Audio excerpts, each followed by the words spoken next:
الحمدللہ رب العالمین والصلاة والسلام علی سید الانبیاء والمرسلین اللہم صلی علی سیدنا و مولانا محمد وعلی آلہ واصحابہ وبارک وسلم وصلی علیہ۔ دنیا کے تمام دیکھنے والوں کو، تمام چاہنے والوں کو، تمام پیار کرنے والوں کو، اور جہاں جہاں تک اس وقت میری آواز کو سنا اور مجھے دیکھا جا رہا ہے، جنید اقبال کی جانب سے انتہائی محبت کے ساتھ السلام علیکم۔ ایک بار پھر ناظرین، آپ کو پر نور صبح نور کے ساتھ میں دل کی عطا گہرائیوں سے خوش آمدید کہتا ہوں، اور آئیے بلا توقف چلیں گے حضرت ابو انیس محمد برکت علی علیہ رحمہ کی تالیف اسماء النبی کریم صلی اللہ علیہ وآلہ وسلم سے رسول اللہ صلی اللہ علیہ وآلہ وسلم کا ایک اسم مبارک پڑھنے اور سننے کی سعادت حاصل کرتے ہیں۔ سیدنا المزمل صلی اللہ علیہ وآلہ وسلم، ہمارے سردار کالی کملی والے، درود و سلام بھیجے اللہ آپ صلی اللہ علیہ وآلہ وسلم پر، آپ صلی اللہ علیہ وآلہ وسلم کی آل پاک پر، اور صحابہ کرام رضوان اللہ تعالیٰ علیہم اجمعین پر۔ حضرت اسامہ بن زید رضی اللہ تعالیٰ عنہ بیان کرتے ہیں کہ ایک مرتبہ میں کسی کام کی غرض سے نبی کریم صلی اللہ علیہ وآلہ وسلم کی بارگاہ اقدس میں حاضر ہوا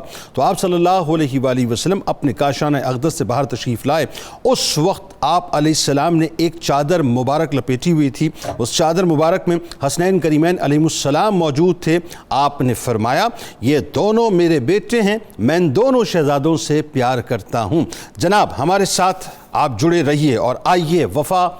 اعتماد، خلوص اور قربانی کے اس عظیم الشان شاہکار کی بارگاہ میں مل کر ہدیہ عقیدت پیش کرتے ہیں، جو شہزادہ حضرت عقیل علیہ السلام ہیں، جو مولا کائنات مولا علی کرم اللہ وجہ الکریم کے داماد ہیں، جو امام علی مقام امام حسین علیہ السلام کے چچا زاد بھائی ہیں، جو سفیر امام علی مقام امام حسین علیہ السلام ہیں، جو علم و حلم کے زیور سے آراستہ ہیں، جو وفا و قربانی سے پیراستہ ہیں، جو امام علی مقام سے حد درجے محبت کرنے والے ہیں، جو اہل کوفہ کے سامنے امام علی مقام امام حسین علیہ السلام کا موقف برملا پیش کرنے والے ہیں، جو یزیدی فکر کے خلاف امام علی مقام کی پہلی رابطہ مہم کو لیڈ کرنے والے ہیں، جو 20,000 کے قریب کوفیوں کو مشن حسینی کے لیے بیعت کرنے والے ہیں، اور اس کے بعد انہی کوفیوں کی بے وفائیوں اور کمزرفیوں کو برداشت کرنے والے ہیں، جو عبید اللہ ابن زیاد جیسے ظالم اور جابر کی آنکھوں میں آنکھیں ڈال کر بات کرنے والے ہیں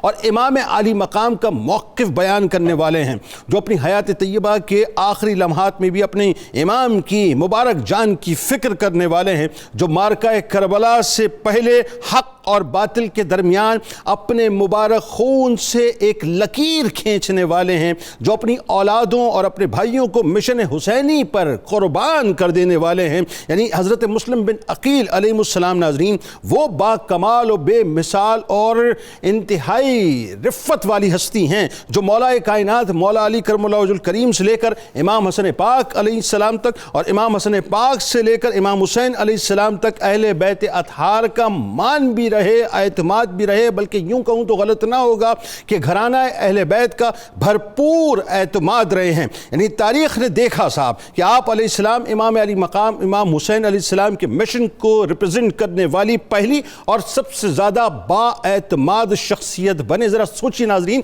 کہ مشن مصطفیٰ صلی اللہ علیہ وآلہ وسلم کو ریپرزنٹ کرنے کے لیے جس شخصیت کو امام علی مقام نے سفیر کے طور پر چنا، وہ کوئی اور نہیں تھے، حضرت مسلم بن عقیل علیہ السلام تھے۔ ناظرین کرام، حضرت مسلم بن عقیل علیہ السلام وہ ہستی ہیں جنہوں نے حب امام علی مقام میں ظلم و جبر کی اور یزیدیت کی ساری سختیوں کو سب سے پہلے اپنے اوپر سہا، جن کے معصوم شہزادوں کا مبارک لہو حق کے اس سفر میں سب سے پہلے بہا، جن پر امام علی مقام امام حسین علیہ السلام اس قدر مان اور اعتماد فرماتے تھے کہ آج بھی بھروسے اور اعتماد کی نصاب کی کتاب کے سر ورق پر کوفیوں کے نام امام علی مقام کے خط میں مسلم بن عقیل علیہ السلام کا نام چمکتا دمکتا رہے گا کہ میں ایک ایسے شخص کو تم لوگوں کی طرف بھیج رہا ہوں جو میرا بھائی، میرے چچا کا بیٹا اور ہمارے اہل بیت علیہ السلام میں قابل اعتماد فرد ہے۔ ناظرین کرام، وفاؤں کی تاریخ گواہ ہے کہ حضرت مسلم بن عقیل علیہ السلام امام علی مقام امام حسین علیہ السلام کے ایک جملے کی، یعنی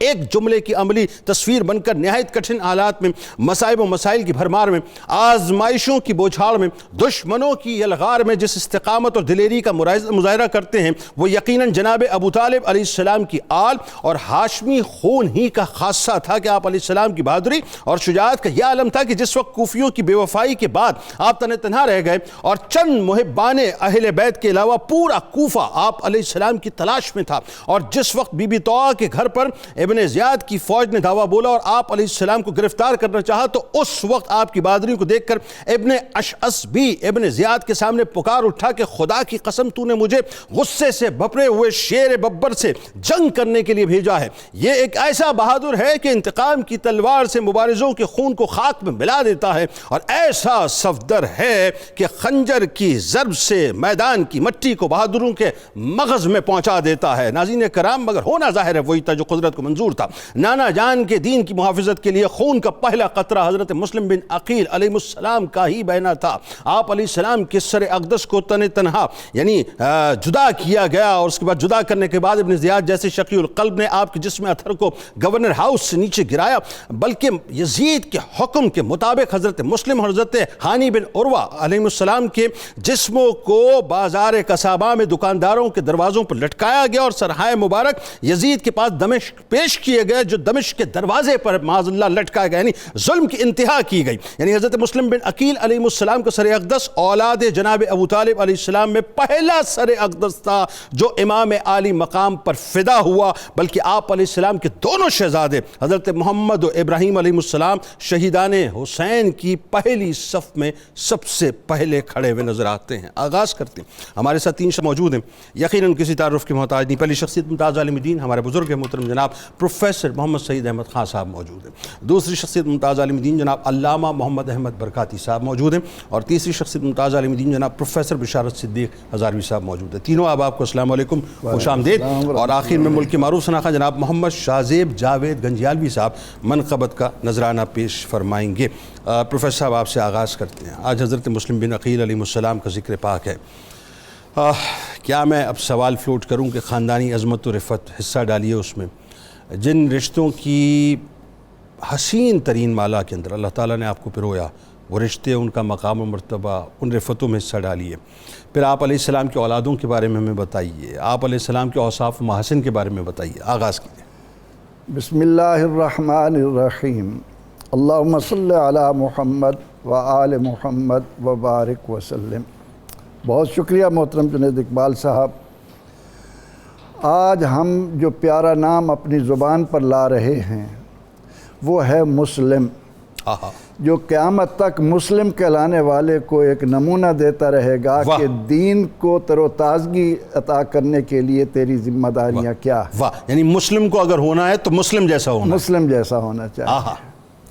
اب سیدنا حضرت مسلم بن عقیل رضی اللہ عنہ رشتوں کی کس پیاری سنہری مالا میں پروئے ہوئے ہیں، کس کی ہمت ہے اس کا حق ادا کر سکے۔ بے شک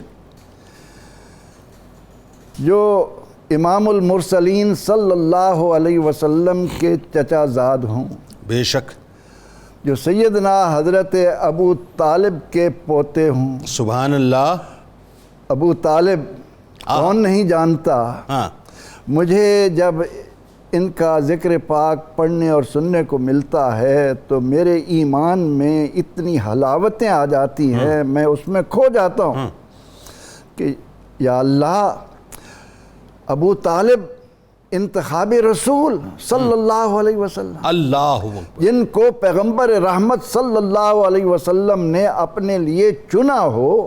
ان کی قدر و منزلت یا اللہ جانتا ہے یا اس کا محبوب جانتا ہے۔ کسی نے پوچھا جناب ابو طالب جو ہیں وہ کون ہیں؟ میں نے کہا نہیں معلوم تمہیں؟ تو جاؤ کربلا دیکھو، ہر طرف جناب ابو طالب ہی تو نظر آتے ہیں، ساری کربلا جناب ابو طالب ہے۔ یہ وہ ابو طالب ہیں جب رسول اکرم رحمت عالم صلی اللہ علیہ وسلم کے نکاح کے موقع پر خطبہ پڑھ رہے تھے تو فرماتے ہیں کہ الحمدللہ الذی جعلنا من ذریت ابراہیم، اس اللہ کا لاکھ لاکھ شکر اور حمد کہ جس نے ہمیں ابراہیم علیہ السلام کی اولاد سے بنایا۔ اللہ۔ اب سیدنا حضرت امام مسلم حضرت ابو طالب کے پوتے ہیں، اب حضرت عقیل کو لیں، حضرت جعفر کو لیں، حضرت علی مرتضیٰ کو لیں، 4 بیٹے ہیں حضرت ابو طالب کے، طالب، عقیل، جعفر اور علی مرتضی۔ اللہ اکبر۔ حضرت عقیل رضی اللہ عنہ جو انصاب عرب کے اتنے ماہر کہ مولا کائنات جو باب علم مدینہ ہیں، مدینۃ العلم کے دروازے ہیں، وہ ان سے فرمایا کرتے تھے کہ انصاب کی روشنی میں یہ مسئلہ حل کرو، انصاب عرب کی روشنی میں یہ مسئلہ حل کرو۔ اور حضور سید عالم صلی اللہ علیہ وسلم حضرت عقیل رضی اللہ عنہ سے اتنا پیار فرماتے تھے کہ ایک دن سوال ہوا کہ یا رسول اللہ صلی اللہ علیہ وسلم آپ عقیل سے اتنا پیار کیوں کرتے ہیں؟ فرمایا کہ اس کی دو وجہ ہیں، ایک تو قرابت داری ہے،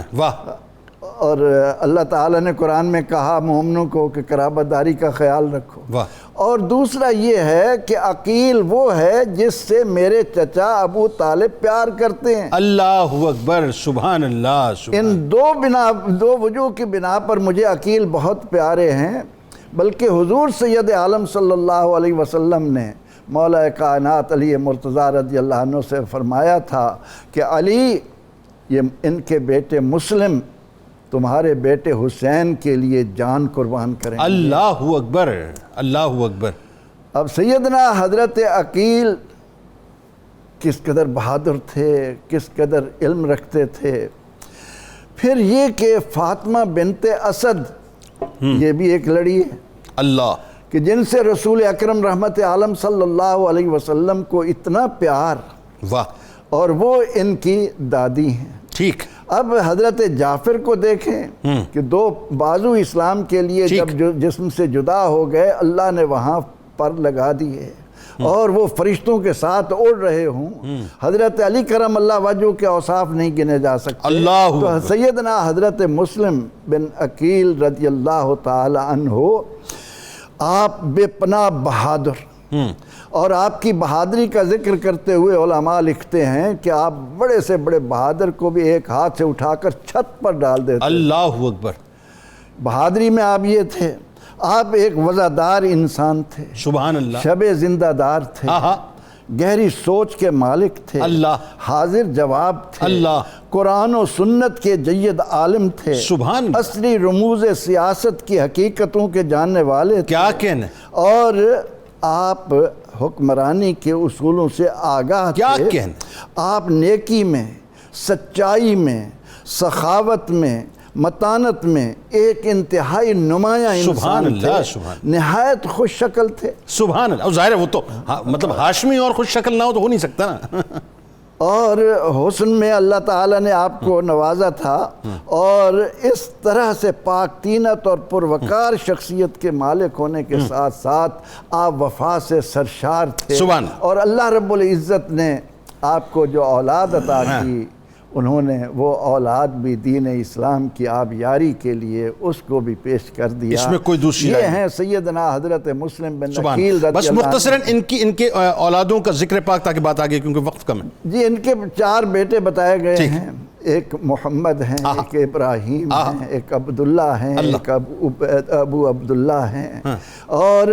محمد اور ابراہیم کو تو یہ 7 لائے، یہ 9 نہال تو آپ نے کوفہ میں اللہ کے سپرد کیے، اور باقی 2 شہزادے کربلا میں امام علی مقام، یعنی چاروں کے چاروں نثاران امام علی مقام ہیں۔ بات یہ ہے بنیادی طور پہ۔ اب آئیے علامہ صاحب، حضرت مسلم بن عقیل علیہ السلام کو ایک بہت بڑی ذمہ داری، اور یہ تاریخ کے اوراق میں، تاریخ کے کرتاس میں یہ ذمہ داری رہتی دنیا تک جو ہے، مشن مصطفیٰ صلی اللہ علیہ وآلہ وسلم کے حوالے سے ہمیشہ سنہری حروف میں لکھی جاتی رہے گی، کیونکہ جس شخص پر اعتماد ہوتا ہے وہی سفیر بنایا جاتا ہے۔ سفارتکاری اسی کے ذمہ، چاہے وہ انفرادی سطح پر ہو، چاہے وہ ملکی سطح پر ہو، یعنی اگر کسی قوم کی ریپرزنٹیشن کرنے کے لیے آپ کو کسی کو بھیجا جاتا ہے تو ظاہر ہے اس شخص کا پھر دیکھا جاتا ہے کہ اس کا کیلیبر کیا ہے، اور اگر کسی شخص کو ریپرزینٹ کرنے کے لیے کسی کو بھیجا جاتا ہے تو ظاہر ہے اس شخص کا اعتماد پھر دیکھا جاتا ہے کتنا اس کے اوپر ہے۔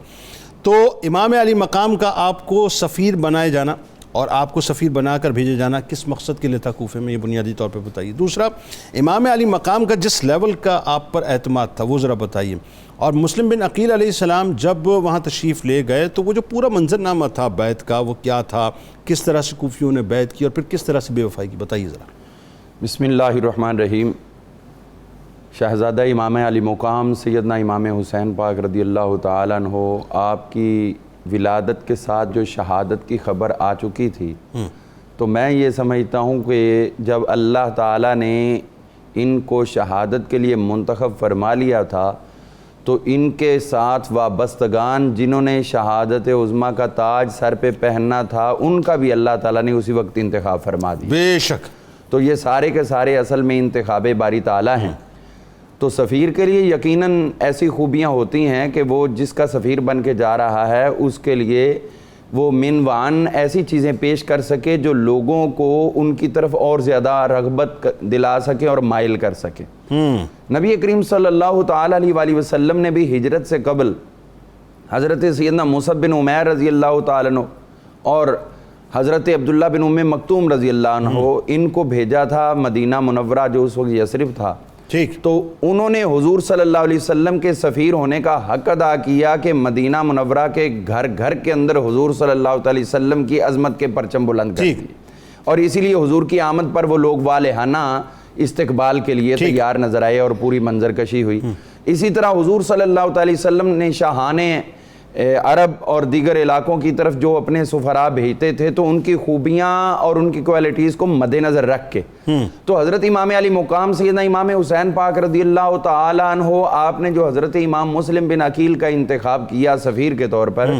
تو اس کے اندر بھی بہت زیادہ وسعت تھی۔ اس کے اندر ایک تو یہ چیز تھی کہ حضرت امام علی مقام امام حسین پاک رضی اللہ تعالیٰ عنہ آپ کے ساتھ جو آپ کا ڈبل رشتہ تھا وہ اس بات کا تقاضا کرتا تھا، ایک تو آپ کے تایا کے بیٹے تھے اور دوسرے نمبر پر آپ کے یہ بہنوئی بھی تھے، اور تیسرے نمبر پر یہ بھی تھا کہ جب حضرت سیدنا مولا علی المرتضیٰ شیر خدا کرم اللہ تعالیٰ وجہ الکریم کا دور مقدس تھا کوفہ کے اندر، تو اس وقت بھی امام مسلم بن عقیل وہاں پر ساتھ رہے تھے اور سارے فرائض سر انجام دیتے رہے تھے، اور فوجوں کے کچھ حصے کے ان کو بالکل سپہ سالاری عطا کی گئی۔ ٹھیک۔ اور اگر اس سے پیچھے ہم چلے جائیں تو دور فاروقی کے اندر فتوح الشام کے اندر حضرت مسلم بن عقیل رضی اللہ عنہ کو ایک علاقے کا گورنر بنایا گیا تھا، اور وہاں جا کر آپ نے جو بہت زیادہ مینجمنٹ کا اظہار کیا نظم و نسق کے اندر، اور جو وہاں پر یوں سمجھ لیں کہ جو میونسپل کمیٹیز کا سسٹم جو ہے وہ آپ نے بہت خوبصورتی کے ساتھ وہاں پر نبھایا، اور یہ ساری خوبیاں ایک ایڈمنسٹریٹر کا بہترین زیور ہوتی۔ واہ۔ تو اسی لیے ان تمام چیزوں پہ حضرت امام حسین پاک کی گہری نظر تھی، تو تمام ساتھیوں میں سے ان کا انتخاب کر کے آپ نے ان کو روانہ ہونے کا حکم دیا۔ یعنی آپ کی پوری حیات طیبہ میں آپ کہیں نہ کہیں کوئی نہ کوئی بڑا کردار ادا کرتے رہے۔ ادا کرتے نظر۔ ٹھیک۔ تو اسی لیے آپ کی نظر انتخاب امام مسلم بن عقیل رضی اللہ تعالیٰ عنہ پر تھی، اور جب ان کو روانہ کرنے لگے اب یہ دیکھیے ان کی نظر تھی ان پر کہ ان کو روانہ کر دوں، اور ان کی نظر ادھر تھی کہ میں چھوڑ نہ جاؤں۔ وہ چھوڑنا نہیں چاہتے تھے، آپ کے فراق میں جو ہے وہ شاید جدائی اور وہ صدمہ برداشت نہ کر پائیں، اسی لیے وہ بار بار عرض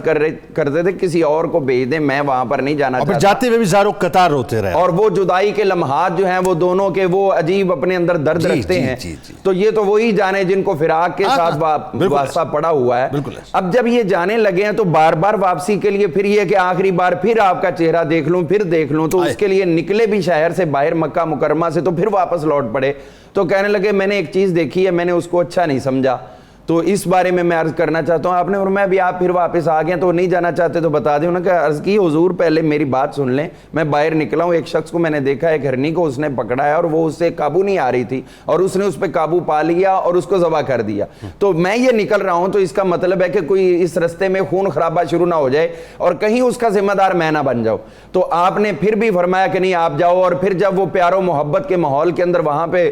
اشک بار ہو کر رخصت ہوئے گریا کنا ہو کر اور وہاں سے جا رہے ہیں، اور دونوں صاحبزادے محمد ابراہیم یہ آپ کے لخت جگر آپ کے ہمراہ تھے، اور یہ پچھلی عمر کا آپ کا متا تھا، تو اس کو لے کے آپ جب روانہ ہوئے کوفہ کے اندر پہنچے ہیں، تو کوفہ کے اندر جا کر آپ نے وہی مشن جو تھا وہ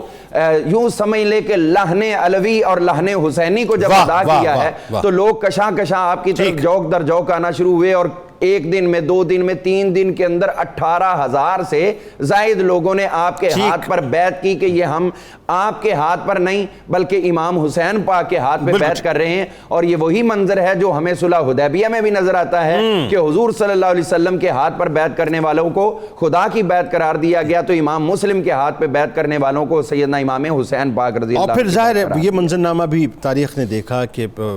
یہ کوفی لا یوفی جو ہیں وہ اس حد تک پلٹے کہ کہاں 18-20 ہزار اور کہاں مغرب کی نماز کے بعد جو ہے وہ چند ایک جو لوگ ہیں وہ آپ کے پیچھے موجود تھے۔ اچھا، اب یہ جو منظرنامہ ہے، اس میں ایک بات جو بڑی اہم ہے وہ یہ ہے کہ وہاں یزیدی کیمپس میں جو ہے اس کی جو انٹیلیجنس تھی اس نے اطلاع ظاہر ہے مطلب پہنچا دی تھی، اور یزیدی کیمپس کے اندر اس حوالے سے جو ایک بے چینی مچ گئی تھی کہ اس کا مطلب کہ امام علی مقام نے اپنا کام جو ہے اس اعتبار سے شروع کر دیا ہے۔ اب ظاہر ہے اس میں مشاورت بھی ہوتی ہے، اور مشاورت کے بعد عبید اللہ ابن زیاد جو ہے وہ مسلم بن عقیل علیہ السلام کو معاذ اللہ شہید کرنے کے حوالے سے جو ہے باقاعدہ منتخب کروایا جاتا ہے، اور یزید جو ہے اس کو ٹاسک دے کر وہاں پر بھیجتا ہے، تو بصرہ سے اس کو جو ہے منتقل کیا جاتا ہے یہاں پہ ایز گورنر۔ مسلم بن عقیل علیہ السلام کے خلاف ظاہر ہے کوئی قدم نہ اٹھانے پر تاریخ یہ بھی کہتی ہے کہ صحابی رسول حضرت نعمان بن بشیر رضی اللہ تعالیٰ عنہ کو معزول کر کے گورنر ہاؤس کو پورا اس نے باقاعدہ کیپچر بھی کیا ابن زیاد نے، تو وہ کیا ہوا تھا ذرا بتائیے۔ بسم اللہ الرحمن الرحیم والصلاة والسلام علی سید الانبیاء والمرسلین۔ جنید بھائی، حضرت امام مسلم بن عقیل کی شہادت کا جو واقعہ ہے یہ اس حوالہ سے بڑی اہمیت کا حامل ہے کہ یہ واقعہ کربلا کا مقدمہ ہے،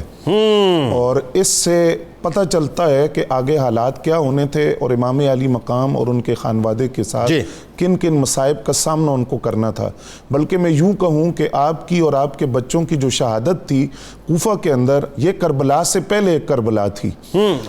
امام مسلم بن عقیل رضی اللہ تعالیٰ عنہ علیہ السلام جس وقت کوفہ میں پہنچے تو کوفہ کے اندر نعمان بن بشیر رضی اللہ تعالیٰ عنہ ان کی حکومت تھی۔ جس وقت آپ نے لوگوں کو بیعت کرنا شروع کیا تو حضرت نعمان بن بشیر رضی اللہ تعالیٰ عنہ نے اس سلسلے میں کوئی رکاوٹ نہیں ڈالی، بالکل آپ کا راستہ روکنے کی کوشش نہیں کی۔ یہ جو بات تھی یزید کے وہ حامی جو کوفہ کے اندر موجود تھے ان کے لیے یہ ناقابل برداشت تھی، لہٰذا وہ سارے اکٹھے ہو کر سب سے پہلے گورنر کوفہ حضرت نعمان رضی اللہ تعالیٰ عنہ کے پاس آئے کہ آپ فوراً یہ کریں کہ حضرت امام مسلم بن عقیل کو قتل کریں تاکہ یہ جو جوک در جوک بیعت کا سلسلہ ہے یہ رک سکے، ورنہ آپ کی نظروں کے سامنے کوفہ یزید کی حکومت سے نکل جائے گا، نہ صرف کوفہ بلکہ بصرہ بھی یزید کی حکومت سے نکل جائے گا، لہذا فوری طور پر ان کے خلاف کوئی قدم اٹھائے۔ تو آپ نے جو جملے ارشاد فرمایا جب تک مجھ سے کوئی جنگ نہ کرے میں اس سے جنگ نہیں کروں گا، جب تک کوئی مجھ پر حملہ نہ کرے میں اس پہ حملہ نہیں کروں گا۔ اب یہ یزیدیوں نے دیکھا کہ یہ مسئلہ حل ہونے والا نہیں تو انہوں نے ایک وفد جو تھا وہ یزید کے پاس بھیجا۔ یزید کو جب کوفہ کے حالات کی خبر پتہ چلی تو اس نے کچھ مشیروں کو بلایا، ان سے مشاورت کی کہ کون سا ایسا بندہ منتخب کیا جائے جو کوفہ میں جا کر ان حالات کا راستہ روکے اور کوفہ ہمارے ہاتھ سے نہ نکلے۔ سرجون رومی نامی ایک وزیر تھا یزید کا، اس نے مشورہ دیا کہ اس کام کے لیے ابن زیاد سے زیادہ کوئی ایسا آدمی نظر نہیں آتا کہ جو اس کام کو انجام دے سکے اور اس کام کو پایہ تکمیل تک پہنچائے۔ انتہائی مکار ابن زیاد جو تھا وہ اس وقت بصرہ کا گورنر تھا، انتہائی مکار اور عیار آدمی تھا۔ ابن مرجانہ، میں بھی عرض کرتا ہوں کہ کس مکاری سے یہ کوفہ میں داخل ہوا۔ اب جب ابن زیاد کو یزید نے خط لکھا تو اس خط کے اندر یزید نے یہ لفظ لکھے کہ جیسے ہی میرا حکم تمہیں یہ ملے تم کوفہ چلے جاؤ، اور پہلا حکم نامہ کوفہ کے اندر تم نے یہ نافذ کرنا ہے کہ مسلم بن عقیل کو تلاش کرو، اور تلاش کر کے یا ان کو قتل کر دو یا ان کو جلا وطن کر دو۔ اب بصرہ سے ابن زیاد چلا، 500 افراد کا قافلہ لیا، اپنے آل خانہ کو بھی لیا، ان 500 افراد کو لے کر قادسیہ کے مقام تک آیا۔ قادسیہ کے مقام پر قافلے کو روک کر صرف 17 افراد کو وہاں سے لے کر کوفہ کی طرف روانہ ہوا۔ اب چونکہ آگے حالات ایسے تھے کہ کھلم کھلا یہ کوفہ میں داخل نہیں ہو سکتا تھا، اعلانیہ داخلہ ممکن نہیں تھا، کیونکہ ایک بڑی تعداد تھی جو امام علی مقام کے لیے امام مسلم بن عقیل کے ہاتھ پر بیعت کر چکی تھی۔ تو اس نے طریقہ کیا اختیار کیا؟ دو مکاریاں اس کی جو آپ دیکھیے کہ کوفہ میں کیسے داخل ہوا۔ حجازیوں کا طریقہ تھا کہ وہ مغرب سے عشاء کے درمیان شہر میں داخل ہوتے تھے۔ تو ایک تو یہ اندھیرے میں آیا مغرب اور عشاء کے درمیان، دوسرا اس نے سیاہ رنگ کی چادر لپیٹی ہوئی تھی، سیاہ رنگ کا امامہ اس طرح باندھا جس سے یہ شبہ ہو کہ امام علی مقام تشریف لائے، اور تلوار بھی اس انداز سے لٹکائی، اور جب امامہ باندھ کر چہرہ ڈھام کر کوفہ کے اندر داخل ہوا تو لوگ دیوانہ وار دوڑے کہ نواسہ رسول تشریف لائے، اپنی آئیڈنٹی کو جو ہے اس نے ہڈن رکھا۔ جی بالکل۔ اب جب یہ داخل ہوا تو لوگوں نے مرحبا بھی کہا، خوش آمدید کہا، لوگ سواری کے ساتھ ساتھ چلتے رہے، سلام کا جواب دینے کے علاوہ اس نے کوئی کلام نہیں کیا، یہاں تک کہ جو گورنر ہاؤس کے دروازے تک دارالعمارہ تک پہنچا، تب لوگوں کو پتہ چلا کہ یہ نواسہ رسول نہیں ہے بلکہ ابن زیاد ہے۔ جس وقت یہ اس دروازے پر پہنچا گورنر ہاؤس کے، تو نعمان بن بشیر رضی اللہ تعالیٰ عنہ اندر موجود تھے، دارالامارہ کے اندر جو سرکاری ہاؤس تھا۔ البدایہ والنہایہ کے لفظ یہ ہیں، آپ فرماتے ہیں کہ میں نے چھت پہ چڑھ کر دیکھا اس کو ابن زیاد کو، چونکہ اس نے اپنا چہرہ ڈھانپا ہوا تھا، تو میں نے اس سے یہ کہا کہ آپ اس وقت تشریف لے جائیں۔ میں بھی یہ سمجھا کہ وہ نواسہ رسول ہے، تشریف لے جائیں، صبح آئیں۔ تو اس نے جواب دیا کہ دروازہ تم خود کھولتے ہو یا میں کھولوں؟ تو آپ فرماتے میں نے دروازہ کھولا، ابن زیاد داخل ہوا۔ جب مجھے پتہ چلا کہ یہ ابن زیاد ہے تو میں اس پہ بڑا نادم ہوا۔ پھر ابن زیاد نے خطبہ دیا اور جو کوفہ کے سرکردہ لوگ تھے ان کو گرفتار کیا، تحریری طور پہ ضمانت لی کہ نہ کسی مخالف کو تم ضمانت دو گے، نہ معاون بنو گے، ورنہ تمہارا جان بھی جائے گا، مال بھی جائے گی، اور میں تمہیں قتل کر دوں گا۔ یہ نقطہ آغاز تھا کوفیوں کے نظریات اور خیالات بدلنے کا۔ یہیں سے وہ صورتحال یکسر بدلنا شروع ہو گئی جو اس سے پہلے کثیر تعداد میں بیعت کی صورت میں نظر آ رہی تھی۔ اس نقطہ آغاز سے یہ پوائنٹ تھا خطبہ ابن زیاد کا، جس سے لوگوں کے خیالات بدلنا شروع ہو گئے۔ سب سے پہلے یزید نے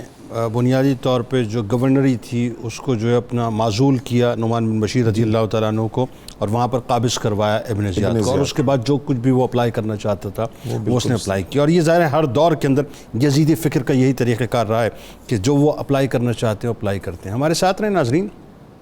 مسلم بن عقیل علیہ السلام کی ہستی، ان کی بارگاہ میں ابھی ہدیہ عقیدت جو پیش کرنے کا موقع ہے ناظرین، اس میں خاص طور پہ بہت سی باتیں ایسی ہیں کہ جن کو سن کر روح کانپ جاتی ہے۔ یہ میں بتا رہا ہوں آپ کو، یہ جو آج 1400 برس بعد یا پونے 1400 برس بعد ہم جو ان کا ذکر پاک کر رہے ہیں صاحب، یہ ذکر پاک کرنا بظاہر تو بہت آسان لگتا ہے، لیکن یہ وہ آگ کا دریا ہے جس کو مسلم بن عقیل علیہ السلام نے باقاعدہ پار کیا ہے، حب امام علی مقام اور مشن مصطفیٰ صلی اللہ علیہ وآلہ وسلم میں۔ درود پاک سرکار کی بارگاہ میں، ان کی آل کی بارگاہ میں لارڈ کے سلسلے کو یہیں سے جوڑتے ہیں۔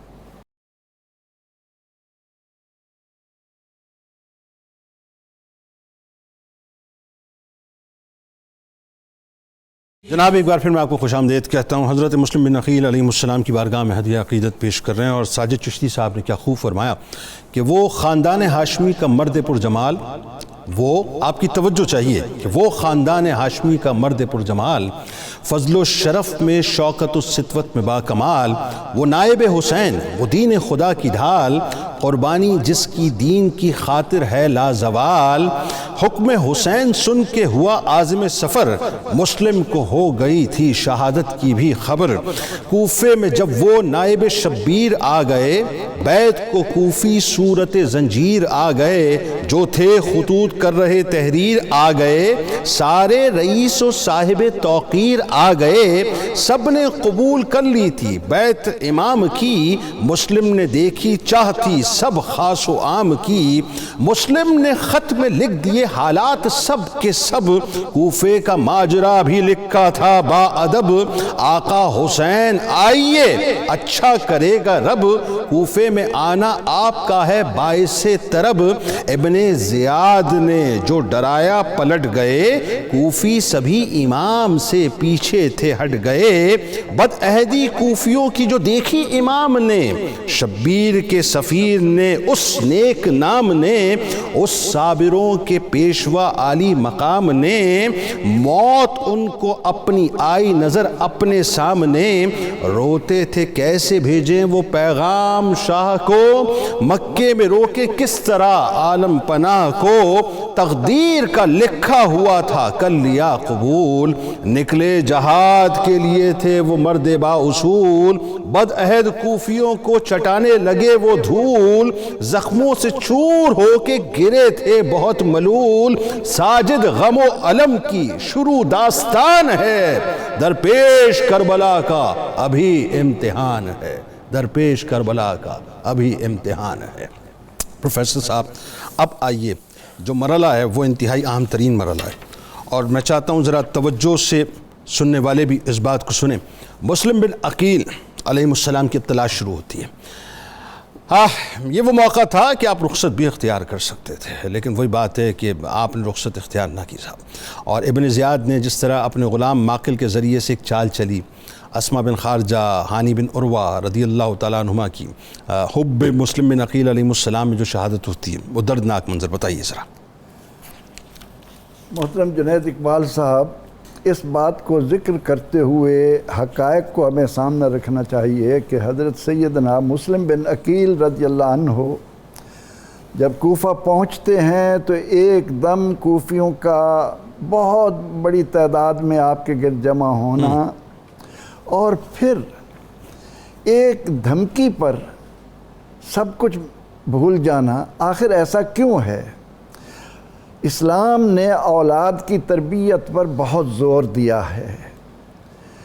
اصل بات یہ تھی کہ امام حسین رضی اللہ عنہ کو حکومت سے کوئی سروکار نہیں تھا، کبھی نہ حضرت علی کرم اللہ وجہہ نے دنیا کی کوئی نعمت اپنے لیے جمع کرنے کی کوشش کی، نہ آپ کے صاحبزادوں نے۔ بالکل ایسا۔ یزید کی تربیت چونکہ اس کی ماں میسون نے ایک ایسے ماحول میں جا کر کی جس نے اس کو بدبخت بنانے میں کلیدی کردار ادا کیا۔ اب مسلم بن عقیل رضی اللہ عنہ کوفہ کے اندر اس امام کے سفیر کی حیثیت سے ہیں کہ جن کو مجبور کیا گیا ہے کہ قیامت کے دن ہم اللہ کے حضور عذر پیش کریں گے کہ ہم نے آپ کو بلایا تھا اور آپ نہیں آئے۔ ٹھیک۔ اس بنا پر جب سیدنا امام حسین رضی اللہ تعالیٰ عنہ نے حضرت امام مسلم بن عقیل رضی اللہ عنہ کو اپنا سفیر بنا کر بھیجا اور جو حالات وہاں پیش آئے ان کو ہم تفصیل سے بیان کر چکے ہیں۔ نتیجہ یہ تھا کہ عبید اللہ ابن زیاد نے جب کوفیوں کو دھمکی دی، کیونکہ اسے ایک دنیا کا طلبگار حکمران جو پوری امت مسلمہ کے لیے ایک ایسی وبال بن کر بیٹھا تھا کہ جس کے آگے کوئی بند نہیں باندھا جا سکتا تھا، شیطانی خواہشات اپنے عروج پر تھیں، اپنے اقتدار کی خاطر وہ کسی چیز کو، قرآن کو، سنت کو، اہل بیت کو، کسی چیز کو پرواہ نہیں کر رہا تھا، تو عبید اللہ ابن زیاد اس کے عزائم کو مکمل کرنے کے لیے پہنچا تھا۔ اب امام مسلم رضی اللہ عنہ ایک وقت وہ ہے کہ 20,000 کوفی آپ کے ہاتھ پر بیعت کرتے ہیں اور آپ امام عالی مقام کو آگاہ بھی کر دیتے ہیں، لیکن اس کے بعد جب عبید اللہ ابن زیاد کو مسلم بن عقیل رضی اللہ عنہ کے ساتھ کوفیوں کی عقیدت کا پتہ چلتا ہے تو اس نے ایک ہی دھمکی میں، ایک ہی خوفناک بات کے ذریعے ان سے جدا کر کے رکھ دیا۔ اب آپ چونکہ ہانی بن عروہ کے مکان پر تھے، لوگ وہاں آپ کے ساتھ عقیدت کا اظہار بھی کر رہے تھے، عبید اللہ ابن زیاد کا اب ایک ہی مشن تھا کہ مسلم بن عقیل میرے ہاتھ آئے اور انہیں قابو کرنے کے لیے اس نے بڑا جتن کیے، لیکن جب کوئی اس کی تدبیر کارگر نہیں ہو رہی تھی تو جیسے مکار لوگ مکاری سے کام کرتے ہیں، اسی نے مکاری کا ہیلہ اختیار کیا کہ اپنے غلام ماکل کو 3,000 درہم دیے اور انہیں کہا کہ تم محبان علی بن کر ان کے اندر شامل ہو کر اس کام کو سر انجام دیں۔ پہلے وہ تیار نہیں ہو رہا تھا، لیکن آخر کار وہ بھی اسی معاشرے کا ایک حصہ بن چکا تھا اور اس نے مسلم بن اوسجہ کے ذریعے مکر و فریب سے کام لیتے ہوئے ہانی بن ان کو یوز کیا مسلم بن اوسجہ کو بنیادی طور پر ہانی بن عروہ تک پہنچ گیا۔ اب جب ابن زیاد کو پتہ چلا کہ اس وقت امام مسلم بن عقیل رضی اللہ عنہ ہانی بن عروہ کے مکان پر ہیں تو اس نے اسما بن خارجہ کو بھیجا کہ جا کر ان کو کسی طرح سے بلا کر میرے پاس لاؤ۔ ابن اشعث کو بھی بھیجا تھا۔ ہانی آئے، عبید اللہ ابن زیاد نے کہا کہ آپ نے یہ کیا کیا ہے، آپ کو نہیں معلوم کہ حکمران کیا کیا کرتے ہیں ایسے موقع پر؟ انہوں نے کہا کہ میں تو اس سے بے تعلق ہوں۔ اس کے بعد اس نے جب اپنے غلام ماکل کو ان کے سامنے بلایا تو حضرت ہانی بن عروہ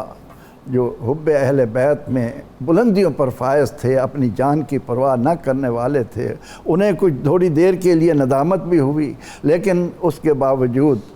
انہوں نے کہا کہ میں اس بات کی کبھی بھی اجازت نہیں دوں گا اور نہ میں گوارا کروں گا کہ اہل بیت کے ایک فرد کو آپ جیسے آدمی کے ہاتھ میں دے دوں۔ اس پر انہوں نے اپنی جان قربان کر دی، لیکن مسلم بن عقیل کو اپنے ہاتھ سے ان کے حوالے نہیں کیا۔ اور اس کے بعد اس نے اسما بن خارجہ جب بولے کہ تم نے دھوکے سے ان کو بلایا اور مجھے بھی استعمال کیا، وعدہ تو یہ کیا تھا، کیونکہ اوفو بالعہد ان العہد کان مسئولا، جب کسی کے دل و دماغ میں دنیا کی محبت چھا جاتی ہے پھر وہ ان باتوں کی کبھی پرواہ نہیں کرتا۔ اس طرح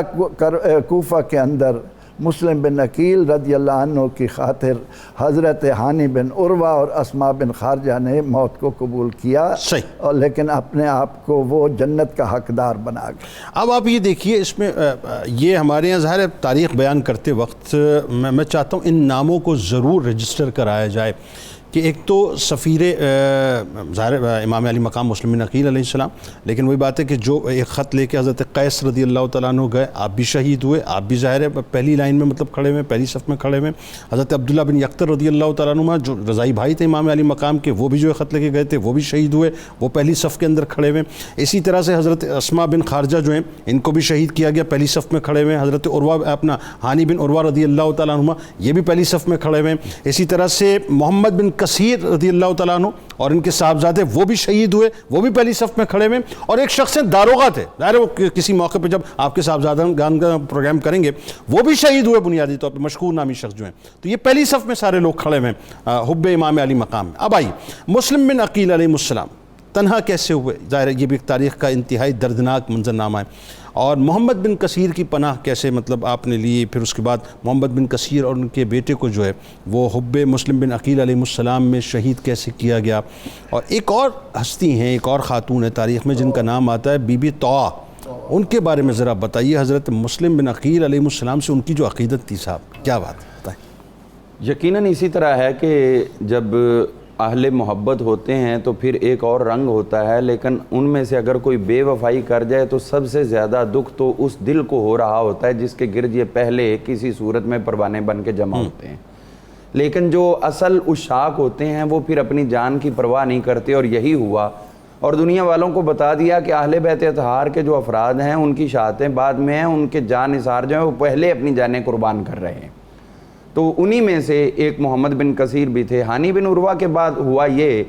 کہ امام مسلم جو ہے وہاں سے آپ نکلے تو اس وقت ایک آپ کے ساتھ شخصیت ہے جن کا نام تھا سعید بن احنف، انہوں نے آپ کو لیا تو آپ نے یہ پروگرام تشکیل دیا کہ ہم باہر نکلتے ہیں، آؤٹ آف سٹی چلے جاتے ہیں، کسی مناسب جگہ پہ ڈیرا لگائیں گے اور وہاں جا کر جو ہے وہ اپنے تمام معاملات کو اثر نو ہم اس پہ غور کرتے ہیں۔ تو انہوں نے کہا جناب آپ یہ کام اب نہیں کر سکتے، اس لیے کہ آپ کے لیے تلاش کے لیے باقاعدہ طور پر انٹیلیجنس جو ہے بہت زیادہ متحرک ہو چکی ہے، اور دوسرے نمبر پر یہ ہے کہ آپ کو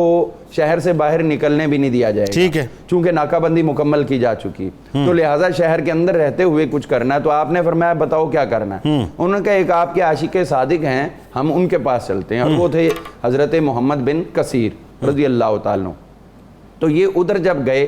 دروازے پہ دستک دی تو ان کو پتہ چلا کہ امام پاک آئے ہیں، تو وہ برہنہ پا وہاں سے نکلے اور آ کے آپ کی دست بوسی قدم بوسی کی اور انتہائی فرحت اور خوشی کا اظہار کیا کہ آپ میرے مہمان بن گئے اور میرا گھر جو ہے اس وقت رشک ملائک بن چکا ہے۔ تو آپ تشریف لے کر گئے، انہوں نے گھر کے اندر ایک بیسمنٹ بنائی ہوئی تھی، تو وہاں ایک خوبصورت کمرہ تھا، وہاں آپ کو رکھا گیا، آپ کی خدمت کی گئی۔ لیکن کسی طرح انٹیلیجنس ذرائع سے معلوم ہو گیا عبید اللہ ابن زیاد کو کہ وہ امام مسلم جو ہے وہ محمد بن کثیر کے گھر میں موجود ہے۔ تو عبید اللہ ابن زیاد نے اپنے بیٹے خالد کو بھیجا ساتھ میں فورس دے کر کے جاؤ ان کو گرفتار کر کے لاؤ۔ تو وہ آ کے دیکھتا رہا اور پورا گھر کا کونا کونا چھان مارا، لیکن آپ اس کو ملے نہیں ہیں۔ تو نتیجتاً اس نے محمد بن کثیر کو اور ان کے بیٹے کو دونوں کو گرفتار کر کے وہ اپنے ساتھ لے گئے۔ جب یہ ادھر پہنچے تو عبید اللہ ابن زیاد نے جب ان کی طلبی کی تو ان کے ساتھ گفتگو ہوئی تو سخت کلامی شروع ہوئی۔ وہ کہنے لگا کہ آپ نے ان کو چھپایا ہوا، کہیں مجھے دو دھمکیاں دینے لگا۔ تو ادھر سے باہر شور و غوغا اٹھنے لگا، تو پتہ کروایا تو یہ معلوم ہوا کہ محمد بن کثیر کے خاندان کے افراد، ان کے قبیلے کے اور دیگر جو ان کے دوست احباب ہیں وہ سارے کے سارے باہر جمع ہو گئے اور محمد بن کثیر کی گرفتاری پر وہ لڑنے مارنے پر تل چکے۔ بہت بڑی تعداد میں، مطلب 15-20 میں ہزاروں کی بہت ڈومینیٹنگ شخصیت تھی، اور وہاں سے شام سے جو ہے مطلب وہ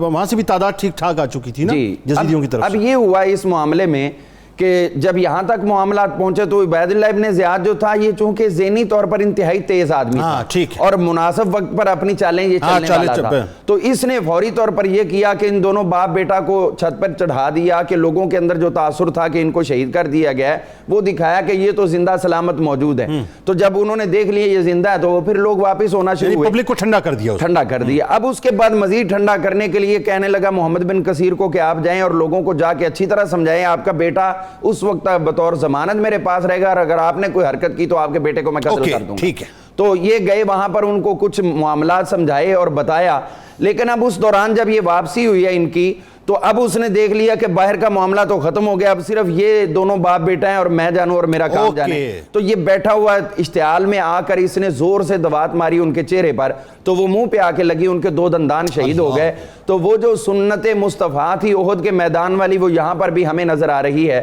تو محمد بن کثیر جو تھے, ظاہر ہے وہ بہادر آدمی تھے, تو بہادر جو ہے بہادروں سے محبت کرے تو پھر اصل بہادری ہوتی ہے. تو حضرت محمد بن کثیر نے وہاں پر جو ماقل نامی ایک جاسوس تھا جس نے انٹیلیجنس کے ذریعے امام مسلم کی جو خبر دی تھی کہ آپ ہانی بن عروہ کے گھر میں موجود ہے, وہ وہاں پہ کھڑا ہوا تھا, اس کی تلوار تھی. آپ نے وہ تلوار کھینچ لی اور عبید اللہ ابن زیاد وہاں سے اندر بھاگ گیا اور لوگوں کو کہا کہ ان کو قتل کر دو جو اس کے فورس موجود تھی. تو وہاں پر ان کی جنگ شروع ہوئی. تو محمد بن کثیر نے 8-10 افراد کو واصل جہنم کیا اور جام شہادت نوش کر لیا. پھر اس کے بعد ان کا بیٹا اپنے باپ کی محبت میں آگے بڑھا تو ان کو بھی نیزہ مار کر شہید کر دیا. اب ادھر سے امام مسلم کو جب خبر ہوئی تو آپ وہاں سے نکلے, پھر بھی اب ان کے لیے اور آزمائش نہ پڑ جائے اس گھر میں, تو آپ وہاں سے نکلے. تو راستے میں چلتے ہوئے توان نامی ایک خاتون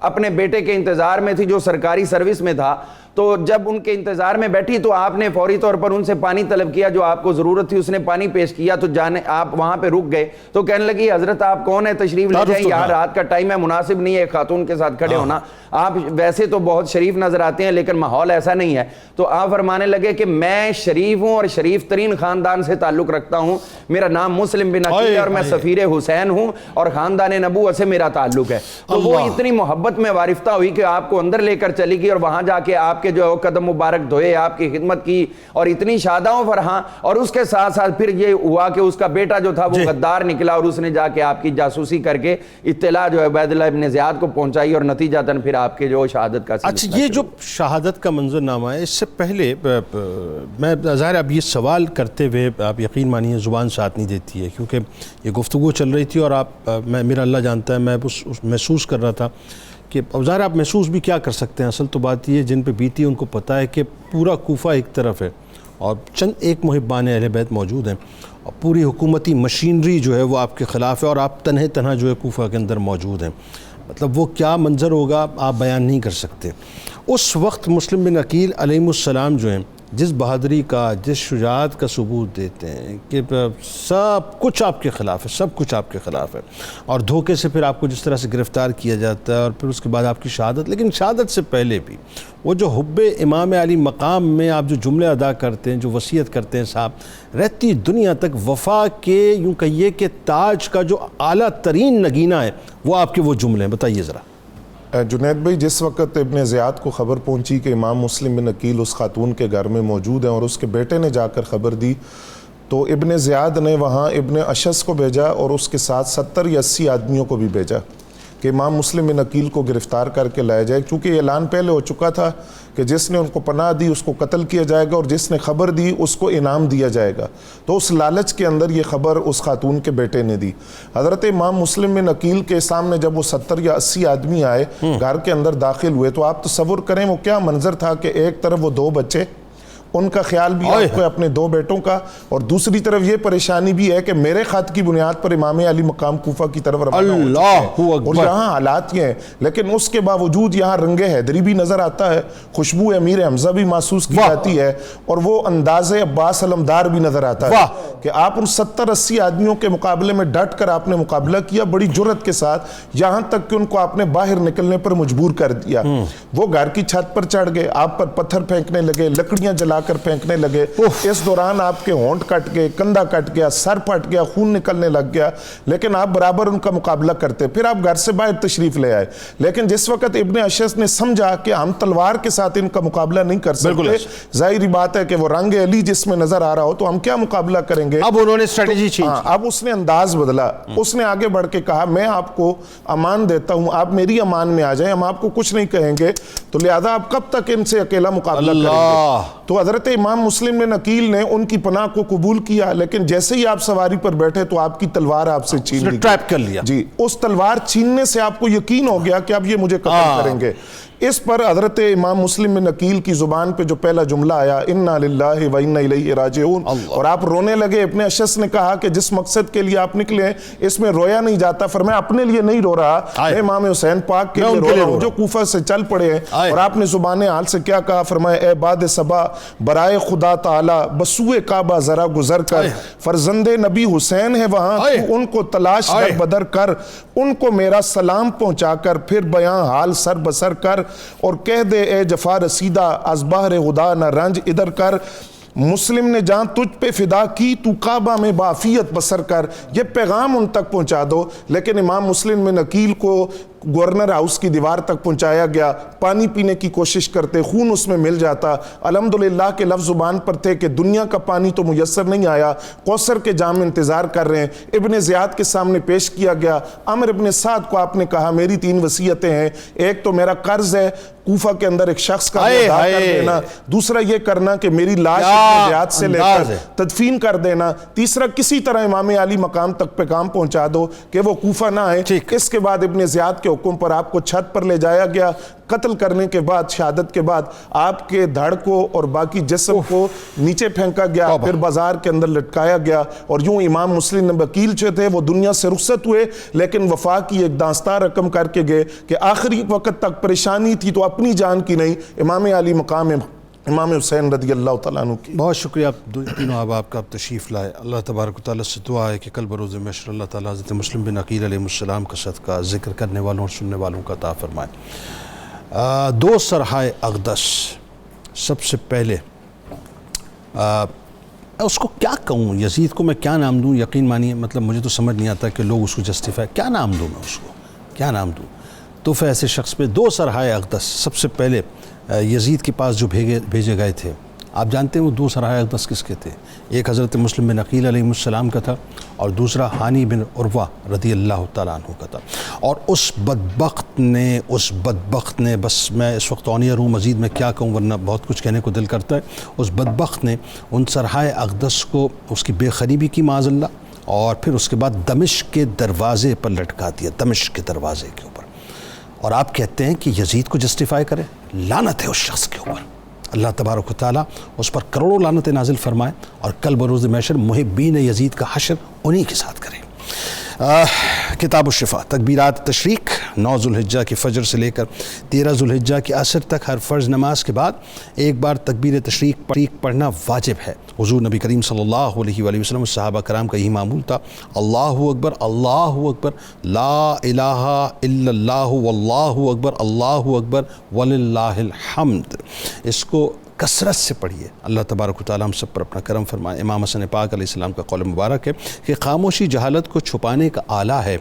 عزت کی حفاظت کا ذریعہ ہے، خاموش رہنے والا راحت و اطمینان میں رہتا ہے. روزنامہ 92 نیوز میں آج مضمون ضرور پڑھیے گا حضرت مسلم بن عقیل علیہ السلام کے حوالے سے. ٹویٹر پہ میں فالو کر لیجئے، فیس بک پیج کو لائک کر لیجئے، یوٹیوب چینل کو سبسکرائب کر کے بیل آئیکن کو ضرور کلک کر لیجئے گا. آپ وہاں موجود ہیں، یہاں موجود ہیں، مل کے نعرہ لگائیں گے. لیکن اس سے پہلے ہمارے ساتھ ملک معروف شناخت جناب محمد شاذیب جاوید گنج الوی صاحب موجود ہیں. آپ کو خوش آمدید منقبت کا نذرانہ پیش کروائیں گے. لیکن آئیے ذرا اپنی روح سے تجدید عہد وفا. لا یؤمن احدکم حتی اکون احب الیہ من والدہ وولدہ والناس اجمعین. بس ایک گزارش ہے، کل آپ قربانی جو صاحب استطاعت کریں گے اپنے اطراف میں اپنے غریبوں کا، دوستوں کا، احباب کا، اپنے نیبرز کا، پڑوس سب کا بہت خیال رکھیے گا. رشتہ داروں کا بہت غربت ہے، بہت مہنگائی ہے، کھانے کو لوگوں کے پاس لقمہ نہیں ہے.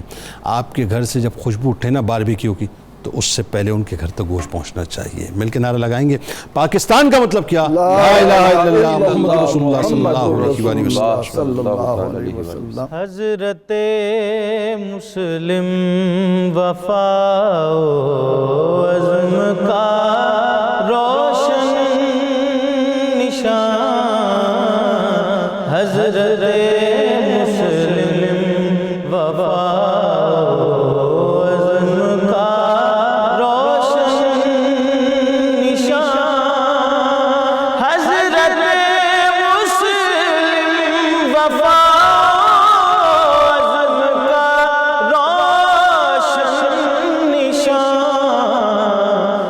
سے ہے آغاز ہوتی کربلا کی داستان. حضرت مسلم سفیر حضرت شبیر ہے، حضرت مسلم سفیر حضرت شبیر ہے، حکمت و دانائی جرت میں ہے یکتائے زمان، حضرت مسلم وفا و عزم کا روشن نشان، دیکھنی گر ہے تو ان کی استقامت دیکھیے، دیکھنی گر ہے تو ان کی استقامت دیکھیے، کوفیوں کو کی ملامت کوفیوں کے درمیان، حضرت مسلم مارکائے کربلا کے آپ ہیں پہلے شہید، مارکائے کربلا کا آپ ہیں پہلے شہید، جان دے کر ہو گئے ساجد ہے مسلم جاویدان، حضرت مسلم وفا و عزم کا